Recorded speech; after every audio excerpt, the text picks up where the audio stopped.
Bueno, buenas tardes a todos. Es muy importante poder explicarles a ustedes lo que es el protocolo para trámites de torneos en línea, porque es algo relativamente nuevo debido a los eventos que se han estado presentando, que ahora son todos en línea.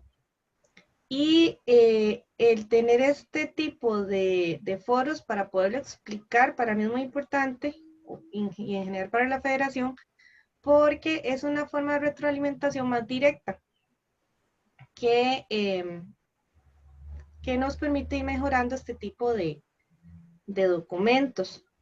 Hoy vamos a ver, bueno, una breve introducción del protocolo, por qué se dio, generalidades, trámite previo y trámite posterior.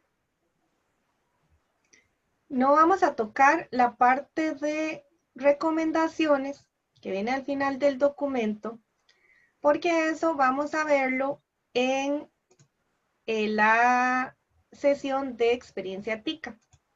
Entonces, para no repetir información, vamos a ver esa parte con más detalle en la siguiente charla. Bueno, ¿por qué puse esta frase? Como les comentaba, este tipo de torneos, de protocolos, de documentos que se han estado generando, es a raíz de lo del COVID-19. Creo que para la mayoría de nosotros jugar torneos en línea era algo totalmente recreativo. Estábamos esperando tal vez en el banco y nos poníamos a jugar con el celular, bueno, todavía lo hacemos, pero nunca habíamos visto los torneos en línea como algo oficial, como algo, como una competencia más seria.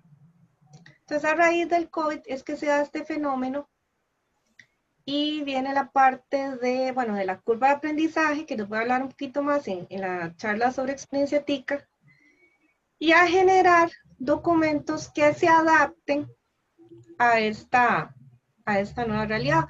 Entonces, para mí, lo positivo de esta situación es precisamente que nos ha abierto la perspectiva del ajedrez en línea, que lo hemos tenido desde hace un montón de tiempo, pero sí, ahora lo vemos con otros ojos, con otras posibilidades. No quiere decir que no volvamos nunca a torneos presenciales, yo creo que todos queremos eso, pero las oportunidades que nos han dado los torneos en línea, yo pienso que hay que aprovecharlas.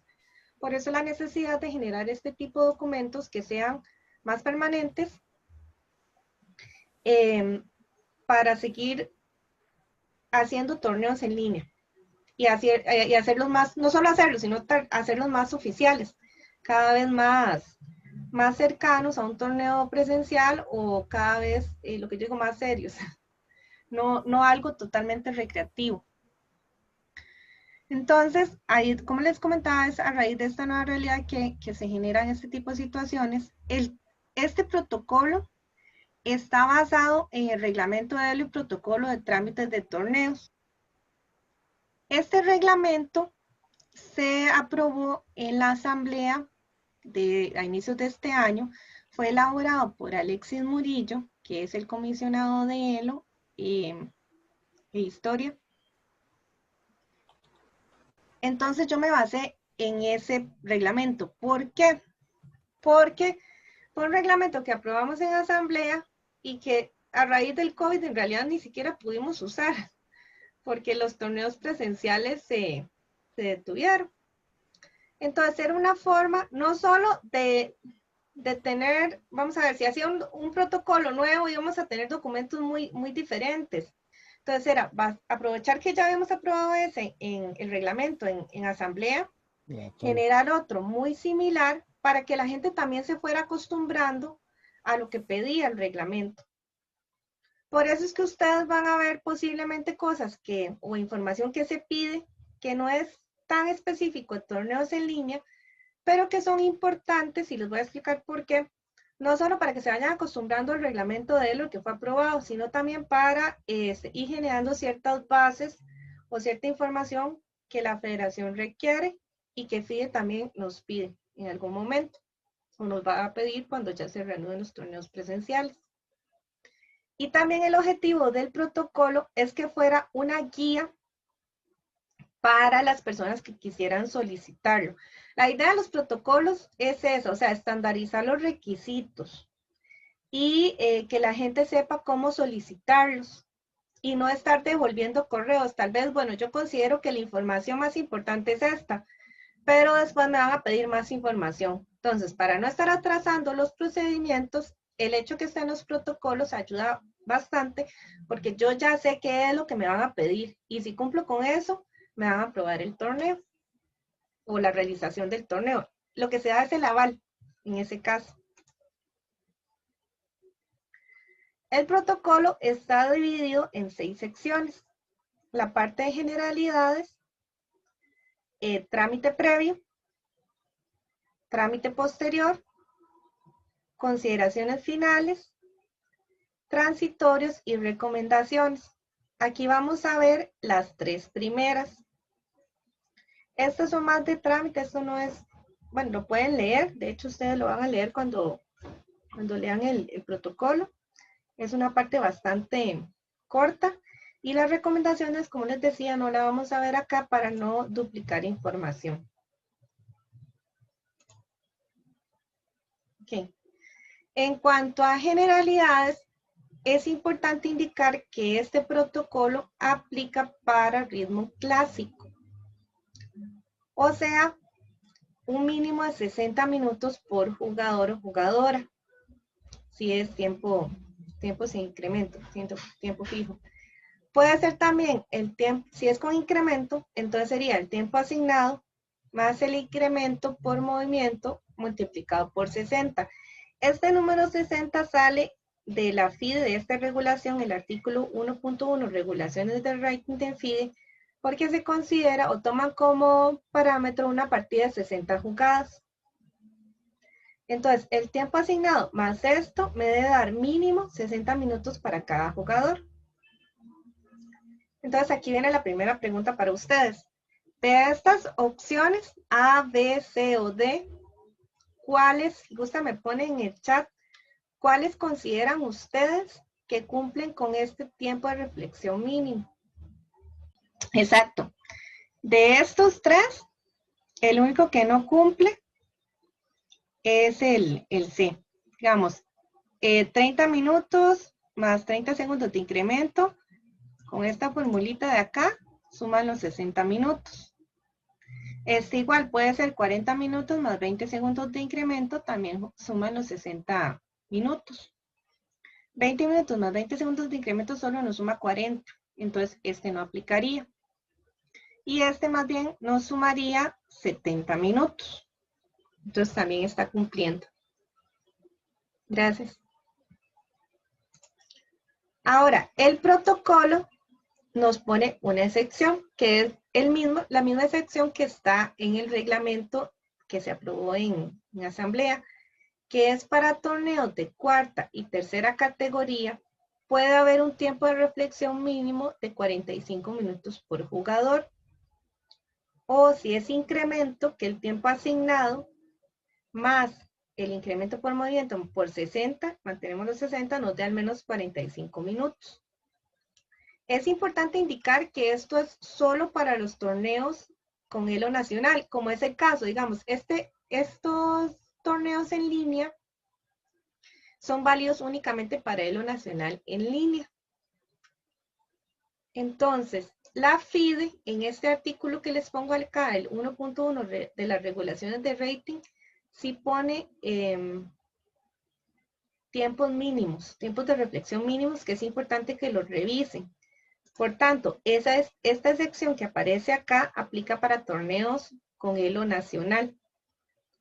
Nada más, o sea, si son solo con elo nacional, podemos aplicar esta excepción. Entonces, no sé, alguien que me pueda dar un ejemplo, puede ser en el chat, que de un tiempo de reflexión que sea con incremento, no me pongan 45 minutos, con incremento que cumpla con este mínimo de 45 minutos. Un ejemplo es 30 minutos más 15 segundos de incremento por jugador desde la jugada 1. Entonces, eso nos daría un mínimo de 45 minutos por jugador. 35+10 también. El protocolo establece el trámite previo para solicitar el aval de un torneo en línea y el trámite posterior. El trámite previo es sobre qué requisitos debe tener el torneo para que me lo avalen. Eso está desarrollado en el capítulo 2. El trámite es muy sencillo en realidad. Primero está la solicitud enviada por correo electrónico que tenga todos los requisitos completos. Una vez que tenga los requisitos completos es que se valora. Si hay que completar algo, entonces se le indica por correo también. Tiene que tener el visto bueno de arbitraje, porque arbitraje tiene que dar el visto bueno solo al árbitro principal. Entonces, arbitraje le da el visto bueno al árbitro principal. Si ustedes quieren, pueden primero solicitar arbitraje, el visto bueno del árbitro principal y ese visto bueno enviarlo con la solicitud. O envían la solicitud indicando cuál es el árbitro principal con copia de arbitraje, como ustedes prefieran. Después, competición lo que va a revisar es que cumple con los requisitos competitivos organizativos. Tesorería lo que va a revisar es que no tiene deudas con la federación, la asociación que está avalando el torneo. Y por último, el comisionado de ELO lo que verifica es que se cumplan con los requisitos del reglamento y el protocolo relacionados con su área. Entonces, cada uno lo que hace es revisar que cumpla con los requisitos del área correspondiente. La solicitud tiene que ser enviada por correo electrónico, como decíamos, a estas entidades. Bueno, a lo que es competición, arbitraje, tesorería y ELO. El remitente debe ser el representante de la asociación que organiza el torneo o avala el torneo. ¿Por qué se puso eso? ¿Por qué tiene que ser el presidente? Porque a veces nos pasaba que una asociación avala el torneo, pero el que lo organiza es otra persona, que tal vez no sea parte de la asociación. Pero la asociación le está ayudando a esa persona a organizar el torneo. Todo torneo válido para ELO nacional tiene que tener el aval de una asociación afiliada. Entonces, algunas asociaciones apoyan a organizadores privados avalando el torneo. Entonces, nos pasaba que tal vez el organizador enviaba la solicitud, pero se atrasaba en comunicarle a la asociación que estaban solicitando ese torneo. Tal vez lo hablaron, le dijeron que sí, y enviaba la solicitud el organizador, y nos dábamos cuenta que la asociación tal vez no sabía que ya se había solicitado. Entonces, por eso pusimos que el remitente fuera el representante de la asociación, para saber que lo está haciendo directamente la persona que lo está avalando, aunque lo organice otra persona. Debe ser con al menos 15 días naturales de anticipación al inicio del evento. ¿Por qué esto? Como yo les decía antes, la idea es que el reglamento o el protocolo, perdón, refleje el procedimiento del reglamento que se aprueba a inicios de año. Entonces, la Federación Internacional de Ajedrez establece ciertos plazos para registrar torneos. Aunque estos torneos en línea no son válidos para ELO internacional, mantuvimos los mismos plazos para que la gente se vaya acostumbrando a esos plazos. Además, también para tener tiempo de los avales, aunque vieras que los avales internos son muy rápidos, pero sí quisimos mantener el mismo tiempo para que las personas se fueran acostumbrando a esos plazos, porque este mismo plazo es el que va a aplicar para torneos que sean válidos con ELO internacional ya cuando sean presenciales. O tal vez FIDE establezca un ELO en línea también, no sabemos, pero la idea es mantener los plazos, los mismos plazos que se solicitan cuando se quiere avalar un torneo presencial que sea válido para ELO internacional. Entonces, para no tener plazos diferentes, mantuvimos los 15 días naturales. Y también que envíen el listado de datos completo. Ahora vamos a ver cuál es ese listado de datos completos. Si no lo envían completo, entonces lo que va a pasar es que se les devuelve para que lo completen, y los 15 días naturales empiezan o se consideran desde el momento en que la solicitud viene completa. Entonces, ¿qué pasa? Si ustedes lo enviaron a los 15 días naturales, pero lo enviaron incompleto y se lo devuelven, ya esa solicitud no está dentro de los 15 días.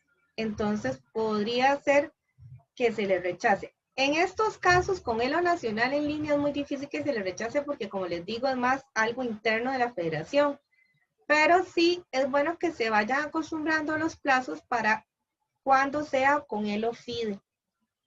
Porque ahí sí puede ser que se le rechace, y no por un asunto de la federación, sino por la Federación Internacional. Entonces, para que sepan eso. Aquí les traje un ejemplo de una solicitud que nos llegó. De hecho, fue la primera solicitud que nos llegó para torneos en línea de la Copa Independencia. Se los puse así para que vieran con ejemplos la información que se les pide. Entonces, por ejemplo, el nombre completo del torneo, torneos, viene torneo en línea Copa Independencia 2020, quién es el árbitro principal, quién es el árbitro asistente, el director del torneo y el tiempo de reflexión. Vean que el tiempo de reflexión cumple con los 60 minutos mínimos que vimos ahora. Se dice compromiso de respetar la normativa de la FIDE y la federación. Entonces ellos establecen el compromiso expreso. Las fechas de la ronda inicial y las fechas de la ronda final. El tiempo de reflexión con detalle. Bueno, viene el ritmo clásico, 30 minutos más 30 segundos de bonificación. El sistema parejo va a ser suizo. El número esperado de participantes, 30 jugadores. ¿Por qué se pide el número esperado de participantes?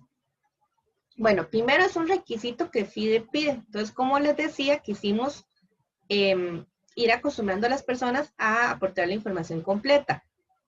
Y además es importante señalar ese dato para ver si el sistema de juego y las rondas son adecuados al número de participantes. Porque si no lo son, se le puede hacer una sugerencia al organizador de que puede haber problemas. Por ejemplo, si yo espero 11 participantes y voy a hacer un suizo a 9 rondas. Entonces, eso no es muy adecuado para un suizo. Entonces, se le puede hacer sugerencias al organizador. Se le pide indicar si es absoluto o femenino. Aquí indican que es absoluto. Si es abierto o cerrado. Abierto es que cualquier persona puede participar. Cerrado es que definen o lo envían por invitación. Los participantes participan por una invitación del organizador. Entonces, ya el organizador escoge quiénes van a ser los participantes del torneo. O, por ejemplo, yo puedo hacer un torneo en San Ramón y decir, bueno, es cerrado y solo van a participar jugadores de la Asociación de San Ramón. Entonces, ya eso es un torneo cerrado porque no puede participar alguien de San José, por ejemplo. Especificar la plataforma utilizada, en este caso utilizaron chess.com. El nombre y ID FIDE del árbitro principal, el árbitro sectorial y el árbitro antitrampas. Entonces ahí indicaron el ID FIDE. Ahora les voy a enseñar cómo obtener la información del ID FIDE. Uno de los requisitos que se pide es que el árbitro principal y el adjunto deben tener al menos el título de árbitro FIDE. Entonces, aquí no hay un árbitro adjunto, no es necesario tener árbitro adjunto, pero si se tiene, deben tener al menos el título de árbitro FIDE. Lo que sí indican es que el árbitro principal tiene el título de árbitro internacional, entonces cumple con ese requisito. ¿Por qué se recomienda que tengan experiencia en torneos en línea? Porque, como les decía, hay una curva de aprendizaje que si tienen esa experiencia va a ser más fácil resolver situaciones que se dan durante el torneo. Ahora, no es un requisito. La federación no lo está pidiendo como un requisito obligatorio que tenga experiencia. Simplemente es una recomendación. Lo que sí se está pidiendo es que sea por lo menos árbitro FIDE o árbitro internacional. Porque como les indicaba, lo de las funciones del árbitro principal y el árbitro adjunto son, bueno, las del árbitro principal en estos torneos y en general en los presenciales es mucha coordinación, entonces sí tienen que tener bastante experiencia. Y en realidad lo que hemos visto es que en torneos en línea, el mayor peso del torneo recae sobre los árbitros adjuntos. Entonces también tiene que tener experiencia, bastante experiencia, para poder resolver las situaciones lo mejor posible y lo más rápido posible. Porque en torneos en línea, en los tiempos de decisión vieras que se acortan bastante. Por eso pedimos que tuviera al menos esa titulación. Se considera que si ya es árbitro FIDE, ya pasó por todo un proceso de acreditación de la Federación Internacional, entonces tiene la experiencia adecuada. Y el nombre y FIDE ID del director del torneo. Entonces aquí indican el nombre y el FIDE ID, que en este caso es Carlos. Aquí les pongo un resumen de los datos solicitados para visto bueno. Igual ustedes lo van a encontrar en el protocolo.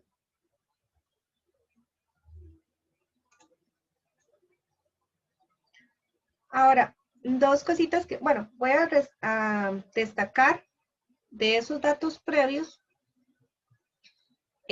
algunas cosas importantes, aparte de los ejemplos que ya hemos visto. A veces sucede que un mismo evento se subdivide en varios eventos y cada torneo es un torneo aparte. Por ejemplo, el Festival de Categorías Menores, que va desde la categoría U8 hasta la categoría U18, en el caso que son pares. Cuando son impares es de la categoría U7 a la categoría U17. Entonces, de estas dos opciones que les presento, ¿cuál creen que sea la correcta para indicar el nombre de los torneos o del torneo? Cuando tengo un evento que abarca varios torneos, la forma correcta no es indicar, no lo voy a registrar como Festival de Categorías Menores Absoluto y Femenino U8 o U18, de U8 o U18, sino que voy a registrar o voy a enviar la solicitud por cada torneo por aparte. ¿Por qué? Porque son torneos totalmente independientes. Aunque están dentro de un mismo festival, son torneos independientes. Igual pasa, por ejemplo, si en el festival voy a tener categoría clásico o categoría blitz, debo registrarlo por aparte. En este protocolo, como les decía, solo estamos hablando de torneos en línea que son con ritmo clásico. Pero si en un torneo que no, digamos, que no sea en línea, presencial, quiero también hacer torneos blitz, también tengo que hacerlo, registrarlo por aparte. Entonces, Campeonato Nacional U8 Absoluto, Clásico, Campeonato Nacional U8 Absoluto Blitz. Pero bueno, para efectos del protocolo, lo que ocupamos es que indiquen los torneos por aparte, o que registren los torneos por aparte. No que lo registren como un festival en general, sino como cada torneo individual.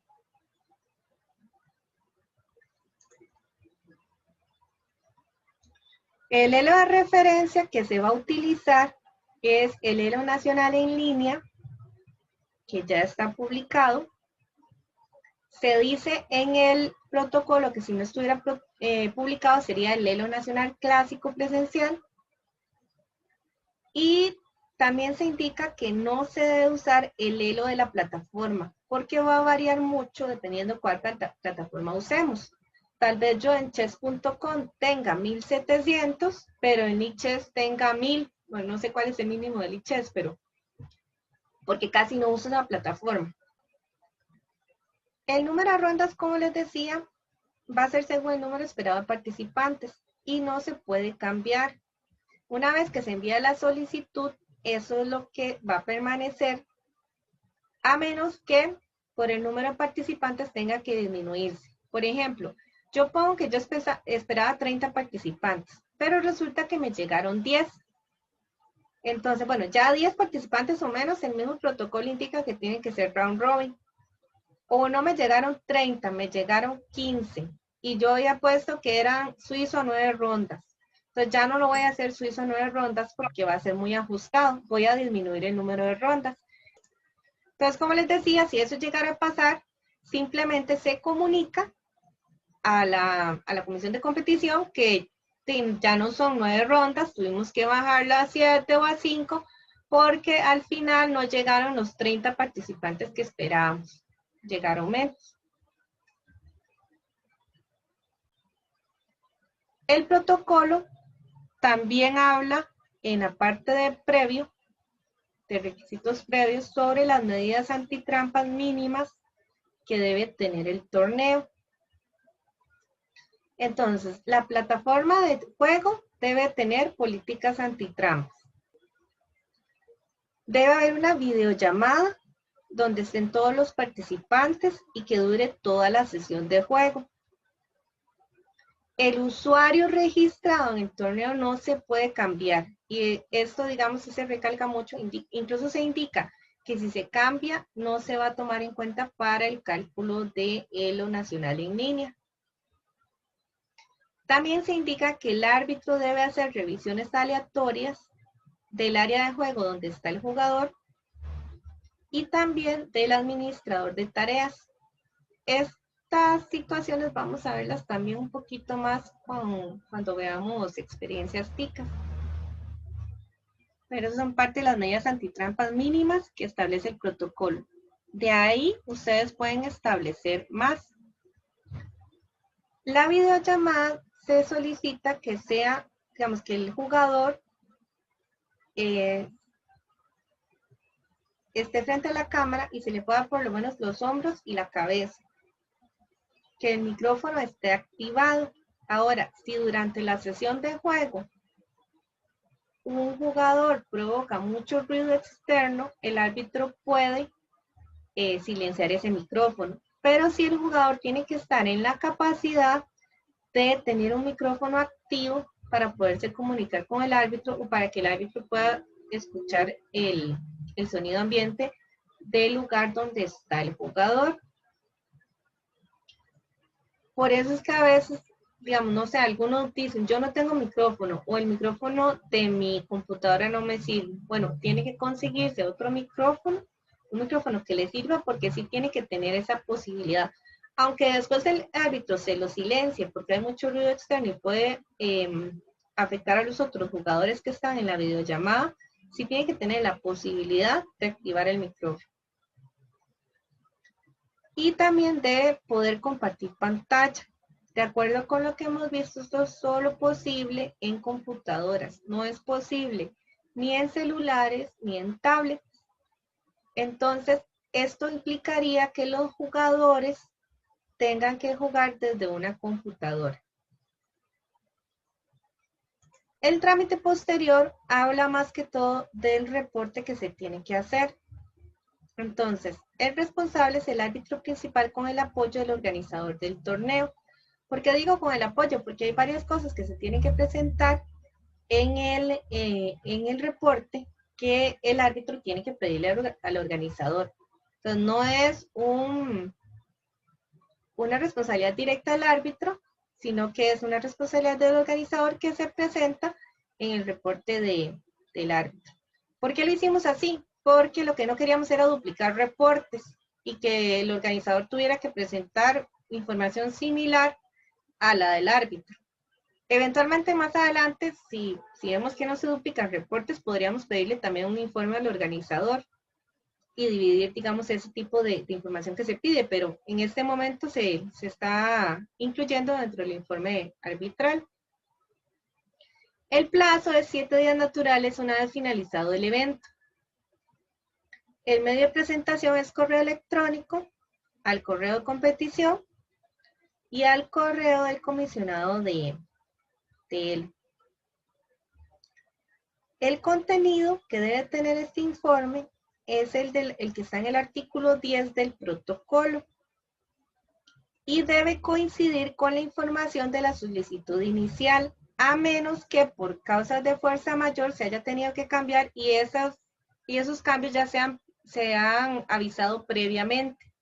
Como el caso que yo les decía, el cambio de rondas, el número de rondas. Resulta que no se inscribieron tantos como yo esperaba, tuve que bajar el número de rondas Entonces, lo comuniqué cuando inició el torneo y en el informe final va a coincidir la información que el árbitro envía con la solicitud inicial y con el cambio justificado. El cambio justificado es como un adicional a la solicitud inicial, para que lo vean así.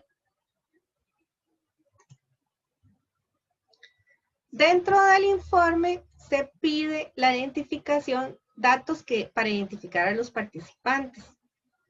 Por ejemplo, se pide el nombre completo, la fecha de nacimiento, el número de identificación, que en el caso de los nacionales sería la cédula, una fotografía de tamaño pasaporte, pide ID y identificación, el número de identificador nacional y el usuario que usó en la plataforma. Ahora, ¿por qué pedimos esto? El nombre completo y la fecha de nacimiento se pide para, bueno, el nombre completo para tener la información completa del jugador, porque a veces ponen Juan Pérez y no ponen el segundo apellido, por ejemplo. Entonces es una forma de ir perfeccionando la lista de jugadores y también si hay un cambio en ese sentido se informa a FIDE para que en FIDE también aparezca su nombre completo. ¿Por qué es importante? Porque a veces en un torneo es importante estar perfeccionando las listas, tanto nacional como de FIDE, porque ustedes pueden jugar un torneo y el árbitro le pone Juan Pérez. Y resulta que también aparece como Juan Pérez Salas, que es el nombre completo. Eso hace que los registros de sus partidas no vayan en una misma, digamos, hacia un mismo jugador, sino que es como si fueran jugadores por aparte. Antes pasaba mucho eso porque se duplicaban nombres. Alexis en eso sí ha hecho un excelente trabajo, ha ido perfeccionando la lista y creo que ya casi no hay duplicidad. Creo que no hay, de hecho, pero antes pasaba mucho. Antes aparecía el nombre y el primer apellido y también aparecía un registro, qué sé yo, Carolina Muñoz. Y también aparecía una jugadora, Carolina Muñoz Solís. Y las dos eran de Costa Rica. A lo interno sabíamos que era la misma Carolina Muñoz Solís, pero FIDE no, FIDE lo ve como dos jugadores aparte. Por eso la importancia del nombre completo. La fecha de nacimiento es para efectos de las categorías. Y también el árbitro tiene que revisar esto porque a veces pasa que un jugador tiene una fecha de nacimiento incorrecta. Me pasó en un torneo de San Ramón que aparecía como un jugador que yo sabía que ya era adulto, aparecía en sub-12, por ejemplo, porque la fecha de nacimiento estaba incorrecta. Entonces, eso se reporta para que Alexis haga el cambio correspondiente. El número de identificación es porque a veces hay dos personas que se llaman igual. Entonces, para saber cuál es a la persona a la que yo me estoy refiriendo. La fotografía es FIDE la pide para efectos de sus registros y la mantuvimos acá en el protocolo de torneos en línea para ir haciendo o ir perfeccionando la base de jugadores con la fotografía. El FIDE ID, el nacional, se mantuvo en el protocolo precisamente por identificación del jugador y para ir llevando registros de como un histórico de los jugadores. Eso es importante para efectos de revisión de las partidas en caso de que haya una sospecha de anti-cheating, saber que es el mismo jugador que tiene tal FIDE ID o tal FIDE ID nacional en este caso. Y el usuario también para efectos de histórico de los participantes. Les voy a enseñar acá 3 bases de datos donde pueden recolectar la mayoría de esa información. Bueno, lo ideal, y ahí es donde entra la parte del organizador, es que la información requerida se pida desde la inscripción. Pero si no la tienen, entonces pueden obtenerla en estas bases de datos que les voy a indicar. Por ejemplo, en el Tribunal Supremo de Elecciones, en esta dirección, ustedes pueden buscar los datos por nombre y apellido. Entonces yo pongo acá, por ejemplo, Mi nombre, Carolina Muñoz Solís, y le doy consultar. Vean que incluso lo que yo les decía, hay 3 Carolina Muñoz Solís. Entonces, ¿cómo sé yo si es Carolina Muñoz Solís, Carolina Ivette o Carolina Patricia? Bueno, ahí marco todos y reviso la información del jugador. Esta soy yo. Digamos que a veces nos conocemos y sabemos más o menos cuánta edad tiene. Puedo revisar acá, por ejemplo, y el lugar de votación dice que es San Ramón. Mira, si Caro es de San Ramón, pareciera que es Caro, ¿verdad? Pero si no, también tengo que revisar la información. Vea, por ejemplo, esta tiene 46 años. Vive en Guapiles, sabemos que Caro no es de Guapiles. Aquí es el lugar de votación, entonces es como un indicio. Y esta tiene 45, tras de eso todas tenemos parecida edad, ¿verdad? Y esta vive en Mercedes de Heredia. Entonces sí, pareciera que es Carolina. Si tienen dudas, si tienen que pedirle la información directamente al jugador. Bueno, esta es mi información. Estos son bases públicas que están en la página del Tribunal Supremo de Elecciones. Entonces vean que aquí viene mi número de cédula, viene mi fecha de nacimiento, como les decía, incluso viene el lugar de votación y otra información que si ustedes quieren pueden revisar ahí. Incluso aquí en detalles viene hasta la fecha de vencimiento de mi cédula, por ejemplo. Pero bueno, para efectos de nosotros, lo que nos importa es el número de cédula de identidad, el nombre completo. Vean que ya no soy ni Carolina Ivette, ni Carolina Patricia, simplemente Carolina, y mi fecha de nacimiento. ¿Ok? Entonces, aquí podemos obtener varias de la información que nos piden en el reporte. El otro lugar donde podemos obtenerla es en la página de la Federación Internacional. Vean que puede hacer dos cosas, irse en la parte de rating, pero también pueden bajar acá y vean que aquí hay un espacio para buscar jugadores. Entonces pongo Muñoz Solís Carolina. Aquí es importante que los pongan sin ñes y tildes. Y me gusta. Entonces aquí aparezco en persona del día y todo. Ahí aparece mi información. Puede que le aparezcan varias también. Pero bueno. Entran a mi perfil en FIDE.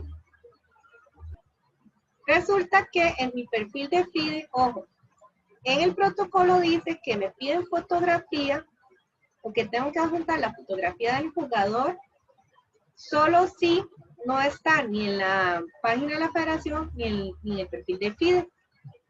Entonces, por ejemplo, vean que si yo jugara un torneo, ustedes como organizador entran a mi perfil y ya está la foto, entonces ya no tienen que adjuntarla acá. Entonces, solo tendrían que aportar la fotografía de los jugadores que no tienen foto ni en la federación, ni en el perfil de la federación, ni en el perfil de FIDE. Entonces vean que aquí aparece mi foto, aquí aparece mi FIDE ID también. Y bueno, aquí aparece el año de nacimiento.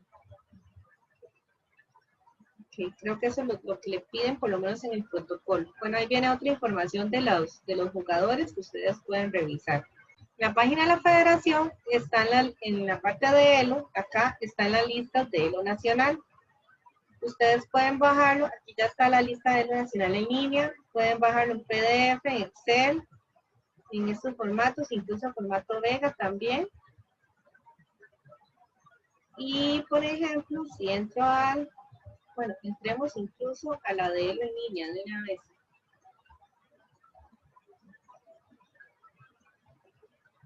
Okay.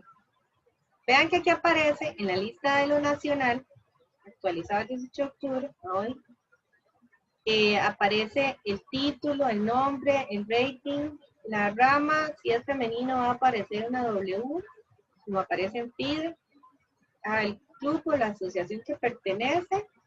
Y en carnet tiene el número de identificación nacional, que es lo que me piden en el punto 5, que les indiqué acá. Y también la lista incluye el PIDE ID de los jugadores, que es también, está en el punto 5, que me pide en el protocolo. Se indican también las incidencias, si pasó alguna situación, alguna observación que ustedes como árbitros consideran importante indicar, si hubo apelaciones y si hubo, cómo se resolvieron. Si no hay observaciones, simplemente dice no aplica o no hay observaciones. Si no hubo apelaciones, igual, no hubo apelaciones, no aplica, lo que ustedes quieran. Si hubo apelaciones, entonces tienen que indicar, bueno, que hubo, en qué consistió la apelación, cómo se resolvió y los documentos relacionados, copia de los documentos relacionados con la apelación. En este caso, como es en línea, entonces los escanean y los envían dentro del correo como anexo. Si hubo jugadores sospechosos de utilizar ayuda externa, cómo se confirmó esa sospecha o cómo más bien se descartó la sospecha también. Si se confirmó o se descartó y por qué. Y también vienen otros aspectos, por ejemplo, los resultados de todas las rondas, que dependiendo bueno, la mayoría, o creo que todos los sistemas de pareos o los programas de pareos que ustedes utilicen, pueden descargar los resultados de las rondas. El total de partidas en formato PGN, que en torneos en línea es simplemente descargarlo de la plataforma que ustedes utilicen.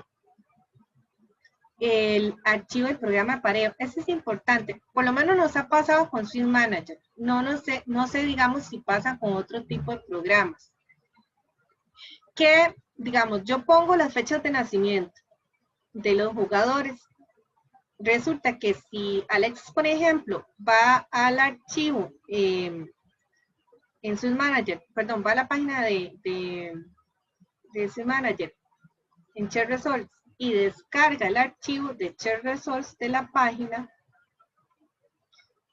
lo descarga sin las fechas de nacimiento.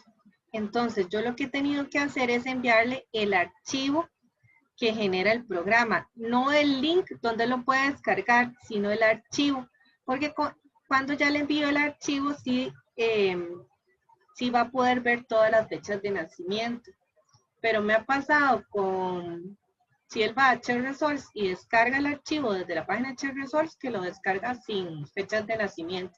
Entonces, para que tomen en cuenta eso, que envíen el archivo y no el link. Y el archivo de las grabaciones las guarda el organizador en caso de que sean necesarias para algún tipo de apelación o revisión, etc.